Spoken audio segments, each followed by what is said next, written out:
So this video is going to explain a little bit about diastasis recti, which is a really common, perfectly normal thing to happen after you've had a baby.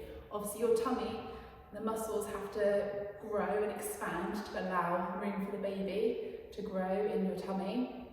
And as it does that, to allow everything to move and to be safe really, the muscles just come apart from each other. You've still got a thing called linear alba, some fascia, in between those two muscles. But as your baby grows, these muscles will just come apart. The linear alba in the middle thins as the muscles just spread apart to allow that baby to grow. So it needs to happen, it's perfectly normal. But obviously once you've had your baby, what we want to do is try and bring those muscles back together, strengthen that linear alba in between the two, so that you've got a really good strong core, strong tummy muscles to help protect your back, your tummy, your core strength, and also it can affect your pelvic floor as well if you've got a split there. So we're going to just have a little look at how you can just test to see how big a gap you've got. Now, once you've had your baby, up to about 6 to 8 weeks, you would expect there to still be a gap there. And then hopefully, from 6 to 8 weeks onwards, you would hope that that gap would start to close and come back in towards each other. Sometimes it can be a really small gap, and sometimes it can be a lot bigger and a lot deeper, which we'll talk about in a minute. And we just want to be aware of that gap so that we can make sure that all the exercises that we're doing in our postnatal Pilates classes are safe and are going to be okay with that gap that you've got. So to have a little check to see if you've got a gap, I'm going to come down onto the floor and just lying down. And then if you just bring one hand onto your tummy and just kind of have a little feel. You want to feel all the way, like along the line of your tummy button. So if you bring your hand kind of down just underneath your tummy button or a few inches below your tummy button, and you're just going to gently lift your head and your shoulders up off the mat until you can feel those muscles, like your abs. When you can feel those muscles pushing out, just see what the gap is between those muscles. So you might want to put your fingers